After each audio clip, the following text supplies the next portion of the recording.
அனைவருக்கும் முகமது அத்தாவுல்லாவுடைய அஸ்ஸலாம் வலைக்கும் வணக்கங்கள். நேற்று நம்ம முதலமைச்சர் ஒரு நிகழ்ச்சியில் பேசுகிறாரு. சில ஊடகங்கள்லாம் என் உடல்நலத்தை பற்றி தப்பாக போடுறாங்க, இதை யாரும் நம்பாதீங்க, தமிழ்நாட்டு மக்கள் மகிழ்ச்சியாக இருக்கிறாங்க, இப்போ நானும் மகிழ்ச்சியாக தான் இருக்கிறேன்னு சொல்லிட்டு மேடையிலேயே ஒரு பெரிய பொய் சொல்கிறார். ஸ்டாலின் என்ன, தமிழ்நாட்டு மக்கள் மகிழ்ச்சியாக இல்லை, நீங்களும் மகிழ்ச்சியாக இல்லை, இதுதான் உண்மை. ஒரு பெண்மணி இந்த மாதம் 8,000 ரூபா எங்களுக்கு கொடுத்துருக்குறாங்க தமிழக முதலமைச்சர் சொல்லி புகழ்ந்து பேச தான் நீங்கள் சொன்னீங்க. அந்த 8,000 ரூபாய்க்கு விளக்கம் சொல்கிறேன்னு. ஆனால் 6,000 ரூபா நீங்கள் கொடுத்தது நீங்கள் வேலை செய்யாததால் மழை தண்ணி வெள்ளத்தில் வீடுகள்லாம் மிதக்கி நின்றுது, பல ஆயிரம் பொருட்கள் நாசமாயிடுச்சு. அந்தந்த குடும்பத்தில் இருக்கிறலாம் வயிற்றெச்சலில் இருக்கிறான். அப்போ நீங்கள் என்ன பண்ணுறீங்கன்னா 6,000 ரூபா பார்க்க போனீங்கன்னா முக்கால்வாசி பேருக்கு போய் சேரல. அந்த இடத்துல உங்கள் ஸ்டேட்டஸ் இருந்தது, இதனால் அவங்க வயிற்றெச்சலில் இருக்கிறாங்க, அது உங்களுக்கு தெரியல. நீங்கள் சும்மா கொடுக்கல இந்த 6,000 ரூபா, உங்கள் ஆட்சியை காப்பாற்றுக்கிறதுக்காக நீங்கள் கொடுத்த 6,000 ரூபா. 1,000 ரூபா நீங்கள் தேர்தல் வாக்குறுதியில் எல்லோருக்கும் சொன்னீங்க.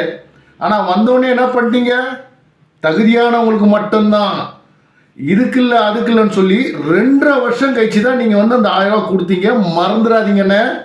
மக்கள் சந்தோஷமாக இல்லை. பொங்கலுக்கு 1,000 ரூபா நீங்கள் சொன்னீங்க.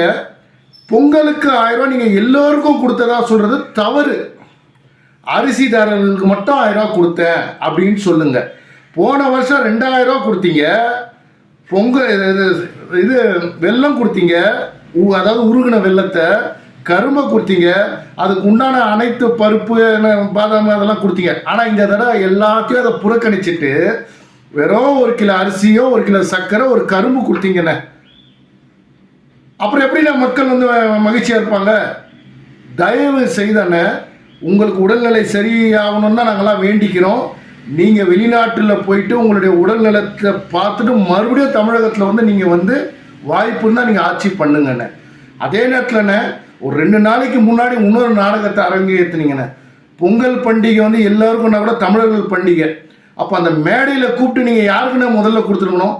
ஏன்னா தமிழர்கள் பண்டிகைனாவே நீங்கள் வாழ்த்தே சொல்லாத ஒருத்தர் மேடையிலையும் கூப்பிட்டு நீங்கள் இஸ்லாமியர்களுக்கு கூப்பிட்டு ஒரு போஸ்டர் கொடுக்குறீங்க பாருங்க, பொங்கல் தொகுப்பு கொடுத்தீங்க பாருங்க.